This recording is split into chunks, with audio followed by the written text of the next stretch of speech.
Right, now we're going to explore Camera Raw. Now this is great when you've got a image that you've shot in the RAW format. For Nikon it is .nef. For the other formats I'm really not sure, but basically Camera Raw is only available for RAW images, not for your JPEGs. So to access the particular file that you want, you click on File and you can open, or you can right click on the file itself and open it that way via Photoshop if you prefer. So if I go into my photos, I can do a search for a particular file. 36, and I happen to know what that number of this particular file is, so I'll click on that and I'll click on Open. So instead of seeing the normal Photoshop interface, you've got the Camera Raw interface. Now this has lots of features. Up the top here you've got your normal zoom tool, your hand tool so you can move things around. We've got a cropping tool in here as well. You can straighten up your images from here as well. I find some of these a little bit fiddly, but the main features that I love in here are represented on the right hand side, and they're the ones I'm going to focus on today. So in this first area you've got the basic area, and as you can see everything's sitting in pretty much a neutral area. But there's a few things that I use frequently. The first thing that I like to use is clarity, because that sort of does what it says. It actually makes it a little bit clearer. So I might bring that over a little bit to the right. When I do that, it'll make it cleaner, sharper. You notice it will bring in a little bit of the darkness, and it will also just make the contrast a little bit different. If I go the other way, it will soften it. Okay, so I generally take it a little bit over to the right. If you go too far, it loses it a bit and gets a bit odd. So you want to find the right balance, and you can play with this again once you've played with the other features as well and come back to it. So clarity is the first port of call for me, so I'll click it on there. And so that's on number 33. You can also type that if you knew what the number was, but you know, when you're playing you don't know what it's going to be. You need to play with that slider. So the next one that I play with is shadow. Now this will open up the shadows and make the dark areas lighter. Okay, so all those dark areas like underneath jetties and things like that, that's how you do it. You can actually make the dark areas lighter without affecting the lighter areas. Okay, so that's if I go right, I can make it lighter. If I go left, I actually make the dark areas darker. So I want to go into the right area here, but not too much, because then it just becomes daylight and you don't want that either. So you find a nice balance so that you can see the items clearly without going overboard. Now the next one I want to look at is highlights. Now highlights is the area for the lighter areas. So you'll find the sky here at the moment is quite light. If you want to make it a darker sky, you can actually bring it over to the left hand side and you can bring it in so it makes it darker. You notice the colours are brought out a little bit more that way as well. So you've got to get the right balance once again. You can sometimes go all the way to the left, especially when you've blown out the sky and you've got it too white. You want it all the way over to the left to see how much of the sky you can retrieve. So let's stop about here. Now the next thing that I would do is I would look at the vibrance rather than the saturation. Saturation's great because it just brings out the colour, and that's fine. But the vibrance is a little bit, you know, a little bit softer. It allows you to bring out the glow in things without necessarily bringing out too much colour. Right. So we make something look a little bit more glowy. If you notice, you get a bit more glowy in the water here, and you can start to see some of the colours popping out as well. So I might go about halfway, and for saturation, this one I think that actually looks quite good with a bit of yellow up and we can go there. So if we compare what it was like before, this was virtually black. You couldn't even see the little pebbles down the bottom there, and this was a bit ordinary. So the other features on this particular item are the contrast, which you can use. I usually use that as a last resort if I can't really get what I want from the other features, and the exposure. I generally don't touch that unless I can't get it any other way. On the top here,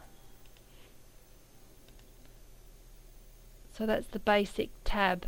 The next tab that I actually use is the detail tab. Now the detail tab makes it sharper, so I can make the image a lot sharper than what it actually is at the moment by sliding the amount over to the right hand side.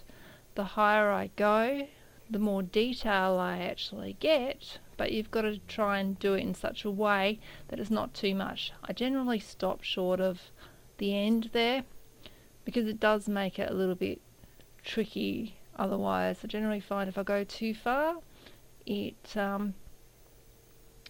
gives you some distortion, and I'll show you that in a little bit when I zoom in. So I also change the detail, so it's the amount and the detail that I actually use. I don't bother about radius or masking. The next step that I actually use is luminance, noise reduction. Now I'll tell you why. What I'm going to do is I'm going to use the drop down menu on this bottom left hand corner, and I'm going to change it from 23% to 100%, so you can actually see what it looks like up close. Can you see all the stippling? So you've got all these lovely little dots in there. Now that might be exactly what you want, but a lot of those dots are actually being caused by this sharpening. So to counterbalance that, we use the luminance noise reduction in here, and we bring that as far over to the right as what we need to. So we may not need to bring it all the way over, just when the dots disappear, we know we're pretty right. Okay, and the colour smoothness is another one as well that we bring over, and that will smooth it out as well.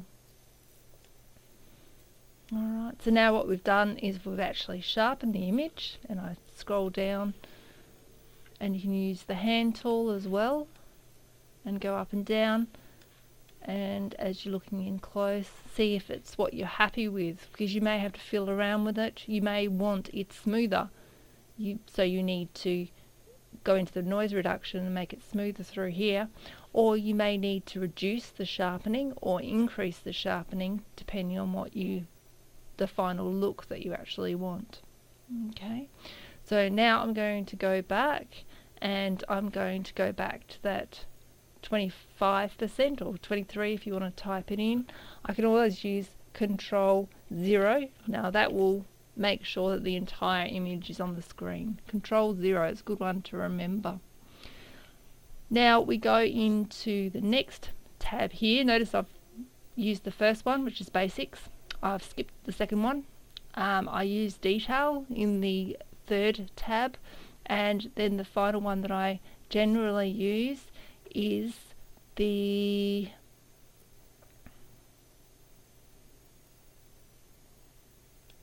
HSL and grayscale. Now what that basically is broken down between hue, saturation and luminance. So luminance is, as I said, it's giving you that shininess.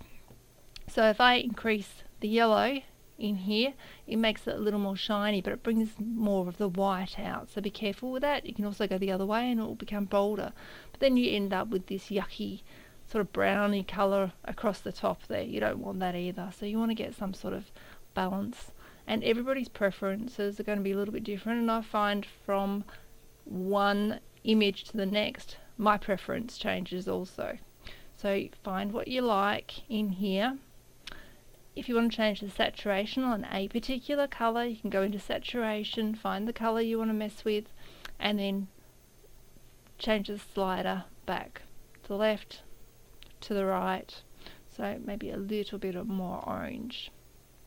Okay, and then we've got the hue as well.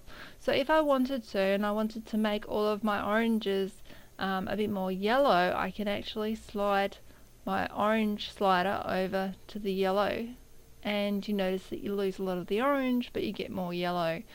Vice versa, if I want my oranges to look more red, I can actually bring that over. Alright, and I can do that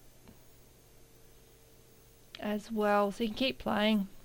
I could take the orange over to the yellow, I could then take the yellow over to the green, and then I can take the green over to more the aqua, and as you can see you can do some really weird things.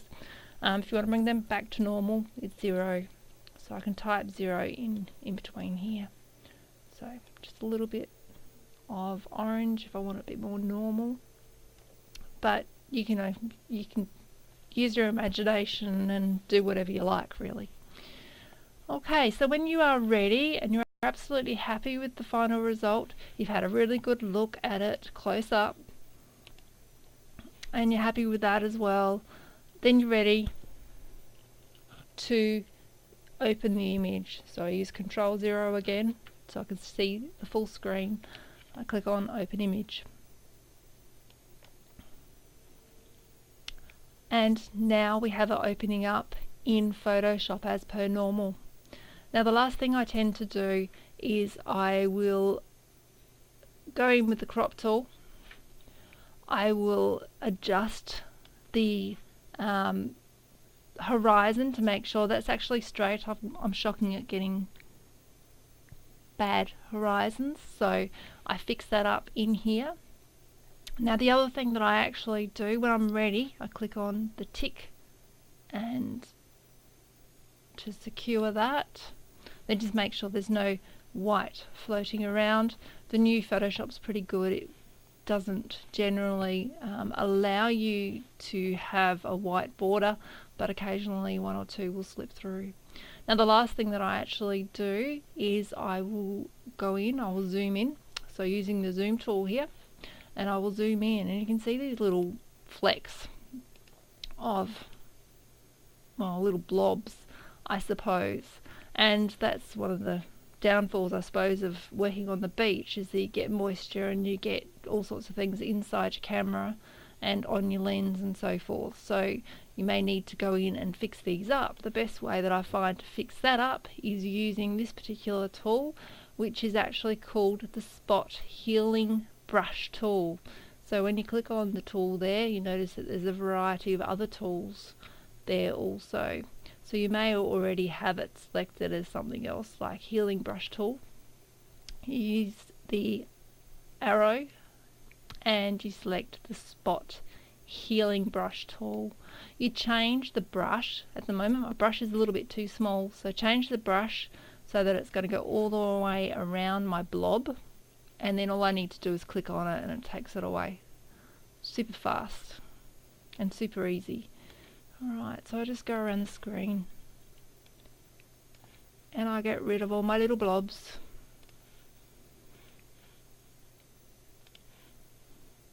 Take a bit of time to actually go through your photo and make sure that you've actually removed all of these nasty little blobs, because they annoy you later on when they're all over the internet and you can't retrieve them because you just can't. That's the nature of the internet. So we can scroll through here and see if there's anything else that needs to be fixed. Scrolling up and down. There we go. Missed one. There's that one there.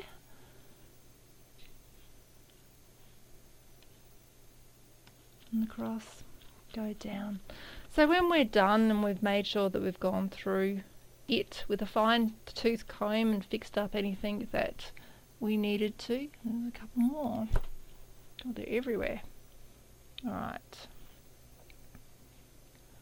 We can use Control 0 again, and then we save it as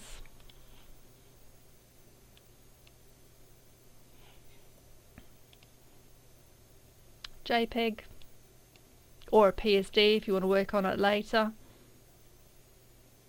And I always change it to _edit to say that it's actually been edited, and save. Always top quality, and click on OK. Alright, and that's where I start. If I then want to save it for the internet, I'll say change the size and I'll export it for the internet, but I'll deal with that in another video. Good luck!